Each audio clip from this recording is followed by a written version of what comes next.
معزز دوستو، مسلمانان پاکستان اور آزاد کشمیر کو معلوم ہو کہ 27 اور 28 نومبر کو نائجیریا میں ہونے والے OIC کے 47ویں اجلاس کے ایجنڈے میں اگرچہ دنیا جہان کے کئی ایک مسائل کو شامل رکھا گیا ہے،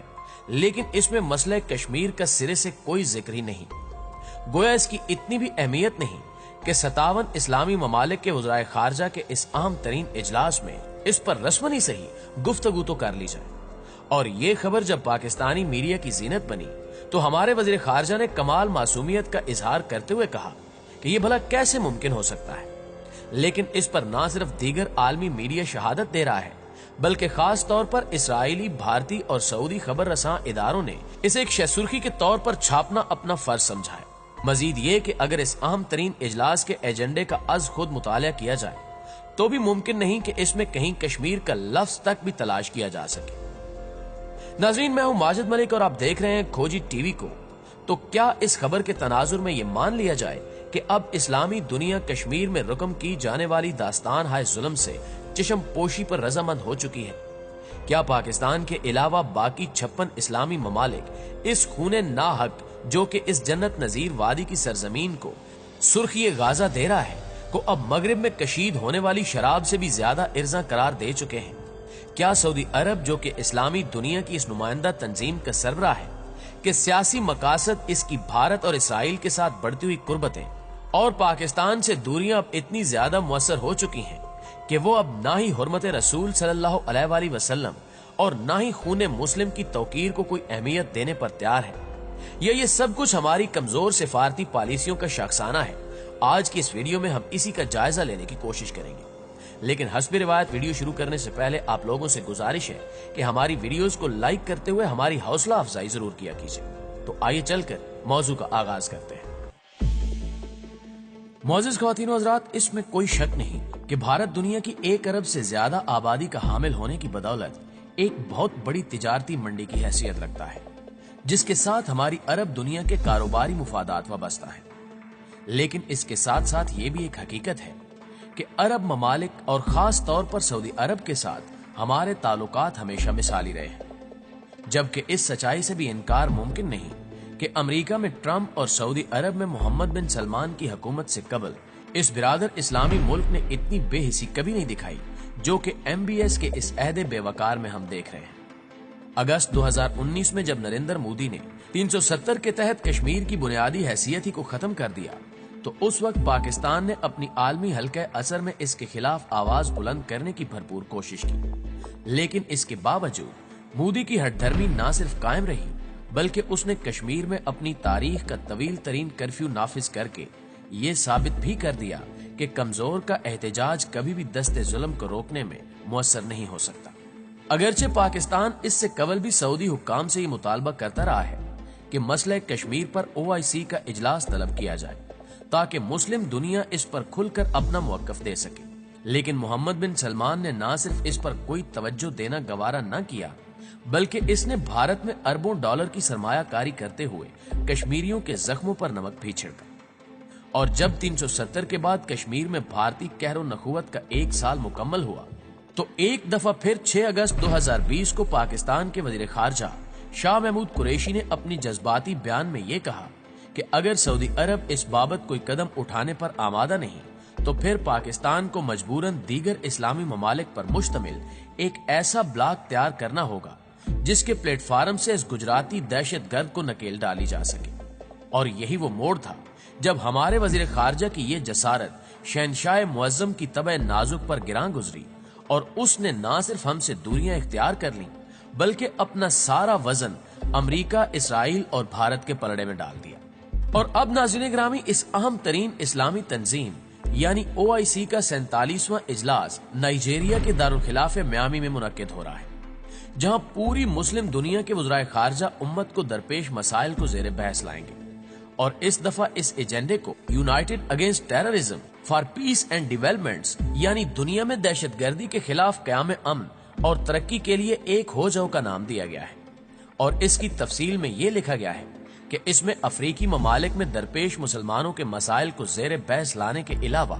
فلسطینی مسلمانوں کے حقوق پر بھی اظہار خیال کیا جائے گا۔ اس کے علاوہ social issues, science and technology, media اور VN 2025 کو بھی موضوع سخن بنایا جائے گا، جبکہ دیگر بھی اور کئی ایشوز ہیں جو کہ اس اجلاس کا موضوع خاص ہوں گے۔ لیکن افسوس کہ اس سارے ایجنڈے میں کشمیر پر ایک لفظ بھی موجود نہیں ہے، اور اگر ایسے عالم میں شاہ محمود قریشی وہاں جا کر اس جلتے انگارے کو زبان دینے کی کوشش کرتے بھی ہیں تو ظاہر ہے کہ اسے ایک غیر ضروری اور غیر رسمی معاملہ سمجھ کر نظر انداز کر دیا جائے گا۔ محترم ناظرین، کھوجی کی تحقیقات کے مطابق مسئلہ کشمیر کو سرد خانے میں ڈالے جانے کی ذمہ داری اگرچہ کسی حد تک ہماری غیر صحت مند سفارتی کوششوں پر بھی عائد ہوتی ہے، لیکن اس کی اصل وجہ ٹرمپ کے جانے اور جو بائیڈن کا امریکی اقتدار میں آنا ہے، جس کے بعد اسرائیلی، بھارتی اور سعودی حکمرانوں کے دل و دماغ پر چھا جانے والے وہ خدشات ہیں جو نو منتخب صدر کے اقتدار سنبھالنے کے فوراً بعد سامنے آ سکتے ہیں۔ جو بائیڈن کا یہ بیان ریکارڈ پر موجود ہے کہ وہ کشمیر میں انسانی حقوق کے حوالے سے تشویش میں مبتلا ہے، لیکن اس کے باوجود اس حقیقت سے انکار نہیں کیا جا سکتا کہ بھارت، چین اور پاکستان کے مقابلے میں خطے میں امریکہ کی مجبوری ہے، جبکہ دوسری جانب سعودی شہزادہ جو کہ اپنے مفادات کے لیے بھارت کے مقابلے میں پاکستان کو نظر انداز کر چکا ہے، بھی دیگر معاملات کے علاوہ جمال خشوگی کے کیس میں جو بائیڈن کی طرف سے تحفظات کا شکار ہے۔ اور اگر کوئی عقل کا اندھا یہ سمجھے کہ ٹرمپ کے جانے کے بعد امریکہ پر اسرائیل کا اثر و رسوخ ختم ہو چکا ہے تو یہ بھی ایک مثالی حماقت ہوگی۔ گویا اس وقت بھارت، اسرائیل اور سعودی عرب ایک ایسی ٹرائکا ہے جو مستقبل میں اپنے مفادات کے لیے مشترکہ طور پر کام کر رہے ہیں۔ سعودی عرب اگر ایران کے بارے میں پریشان ہے کہ نئے امریکی صدر اس کے ساتھ اپنے منسوخ شدہ جوہری معاہدے کی تجدید کر سکتے ہیں، جو کہ نہ صرف اس کے لیے باعث تشویش ہے بلکہ چین اور پاکستان کے لیے سود مند ہو سکتا ہے، تو دوسری جانب ایران خود اسرائیل کے لیے بھی ایک خطرہ ہے، جبکہ ابھی تک اسرائیل کا عرب دنیا پر حکومت کرنے کا خواب بھی ادھورا ہے، جب تک کہ پاکستان یہ کڑوی گولی نگلنے کے لیے تیار نہ ہو جائے، اور اس کے لیے اسے سعودی عرب کے علاوہ امریکی اور بھارتی تعاون کی بھی ضرورت ہے۔ اور اسی طرح بھارت ہرگز یہ نہیں چاہتا کہ اس موقع پر مسئلہ کشمیر کو OIC کا حصہ بنا کر اسے عالمی سطح اور خاص طور پر امریکہ کی توجہ کا مرکز بنا دیا جائے۔ یہ ان تینوں ممالک کی ایک مشترکہ پالیسی ہے کہ کشمیر میں تخلیق کیے جانے والے جہنم کو تمام عالم اسلام کی مشترکہ آواز بننے سے روکتے ہوئے ایک دوسرے کے ساتھ مکمل تعاون کیا جائے، اور اس میں اس وقت اسرائیل کی پوزیشن سب سے مستحکم ہے، چونکہ MBS کو بھی یقین ہے کہ اگر اس کو ایران اور امریکی قہر سے بچانے میں کوئی طاقت معاون ہو سکتی ہے تو وہ امریکہ میں اسرائیلی اثر و رسوخ ہے، جبکہ اسرائیل بھی جانتا ہے کہ نہ صرف ایران ہم دونوں کا مشترکہ دشمن ہے بلکہ پاکستان سمیت دیگر خلیجی ممالک کو بھی صرف سعودی عرب کے ذریعے ہی مٹھی میں لایا جا سکتا ہے۔ ادھر بھارت میں بھی سعودی اور بھارتی مفادات کو نظر انداز نہیں کیا جا سکتا، اور چونکہ اس وقت OIC کی سربراہی سعودی عرب کے پاس ہے، سو اس کو اس بات سے روک دیا گیا کہ ایسے نازک وقت میں اجلاس کے ایجنڈے میں کشمیر کو شامل کرنا ان کے دوست بھارت کے حق میں نہیں جاتا۔ سو یہ ہے وہ منظرنامہ جس کی وجہ سے نائجیریا میں ہونے والے اجلاس میں سب کچھ ہے مگر کشمیر کا کوئی ذکر نہیں۔ لیکن اگر شاہ محمود قریشی پاکستان اور آزاد کشمیر کی نمائندگی کرتے ہوئے اسے مؤثر انداز میں اٹھانے کی کوشش کریں اور دوست اسلامی ممالک بھی ان کا ساتھ دینے پر رضامند ہوں تو کسی حد تک اس محرومی کا ازالہ ممکن ہو سکتا ہے۔ لیکن ناظرین، یہ بات اب کھل کر ثابت ہو چکی ہے کہ ہماری عرب دنیا اپنی چند روزہ لذت اقتدار کے لیے اغیار کے ساتھ کوئی بھی سودا کر سکتی ہے۔ آخر میں دعا ہے کہ اللہ رب العزت امت کو اس کے اجتماعی گناہوں سے توبہ کی توفیق عطا فرمائے، آمین ثم آمین۔ جی تو معزز ناظرین، آپ کی رائے اس بارے میں کیا کہتی ہے؟ کمنٹ کر کے ہمیں بھی ضرور بتائیے گا۔ ویڈیو اچھی لگے تو اسے لائک کرتے ہوئے اپنے دیگر دوستوں کے ساتھ شیئر ضرور کیجیے گا۔ آپ سے ملاقات ہوتی ہے انشاءاللہ اگلی نئی ویڈیو میں، تب تک اپنا اور اپنے پیاروں کا ڈھیر سارا خیال رکھیے۔ اللہ نگہبان۔